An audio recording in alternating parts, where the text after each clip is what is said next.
Muy buenas noches, mi nombre es Jonathan Molano.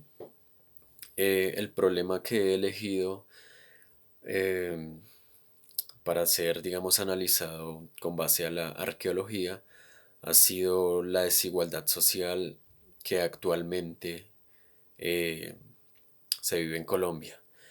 Entonces, bueno, pues en primera instancia pienso que la arqueología no puede únicamente, aunque es importante, no puede únicamente, digamos, que basarse en el pasado, sino sobre todo en las consecuencias que ha traído, pues en este caso, la desigualdad social en la actualidad.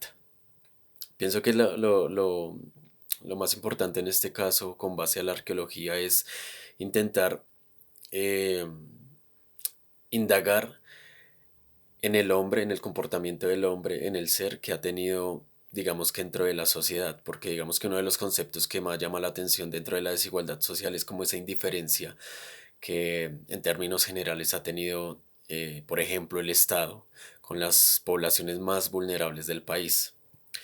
Cabe destacar también que Colombia es uno de los países con el indicador más alto en cuanto a desigualdad de género, de raza, a nivel educativo, a nivel económico, a nivel político inclusive. Entonces, bueno, para superar estos factores, pues es indispensable, digamos, que ahondar un poco más, digamos, en el comportamiento del hombre con respecto a sus semejantes, más allá, digamos, de atribuirse el hombre como tal dentro de una sociedad, significa también entablar una relación, un diálogo. Este diálogo creo que no existe actualmente dentro de una comunidad. ¿Por qué? Porque existe, digamos, el pensamiento arribista, digamos, sobresalir por encima de los demás, eh, donde únicamente importas tú y nadie más. Entonces pienso que eso es, digamos que uno de los cimientos los cuales conllevan o como consecuencia tienen hoy en día la desigualdad social en Colombia.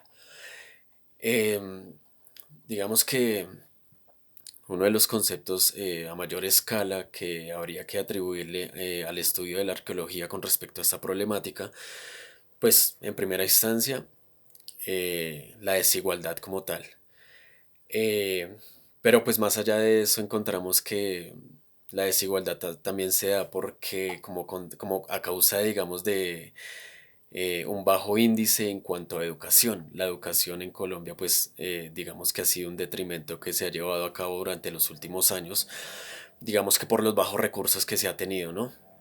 Entonces pienso que si no se busca, digamos, el argumento del porqué de esta situación, es complicado, digamos, mantener el equilibrio entre la sociedad, digamos, en términos generales, intentando como balancear eh, entre la pobreza, digamos, entre las personas que tienen más, los que tienen menos. Entonces, bueno, la idea de la arqueología es como ahondar en esos conceptos. Digamos, a nivel educativo, pues pienso que no se puede contrarrestar este problema si no buscamos una solución que está detrás de eso, como es los recursos que se necesita actualmente, digamos, para llevar una educación a tal nivel que la persona esté como indagándose del por qué esta situación, del por qué la desigualdad hoy en día en Colombia. Digamos que más allá, yendo a un análisis más profundo, digamos, otro de los conceptos que cabría dentro del análisis arqueológico es la pobreza. Eh, un ejemplo de ellos, digamos, es el Chocó. El Chocó es una de las ciudades, poblaciones con más altos índices de vulnerabilidad. Entonces pienso que si no se busca, digamos, el porqué de años anteriores, el por qué no se avanza para acabar un poco o balancear esa desigualdad social, pues es complicado, digamos, encontrarle una solución y ni siquiera el arqueólogo, ni siquiera el filósofo, ni siquiera el pedagogo puede encontrarle una solución si no se ahondan en estas pequeñas crisis que se dan dentro del país.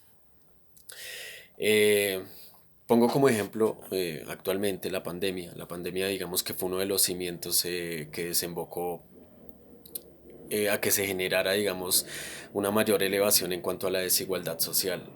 En la pandemia existieron personas que de un modo arribista solo pensaban en ellas y de pronto dejaban a un lado la persona que estaba cerca o su vecino, la persona más cercana, inclusive dentro de su misma familia.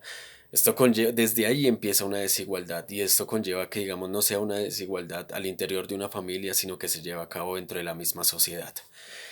Em, ya por último, bueno, el resultado del análisis, vuelvo a reiterar, no depende únicamente del arqueólogo, sino depende de cada uno de nosotros, del pensar históricamente y de cómo de pronto se puede llevar a cabo una estrategia para intentar limitar estas pequeñas crisis y ya limitando estas pequeñas crisis de pronto ahondar en un problema más general a nivel nacional del porqué de la desigualdad social. Gracias.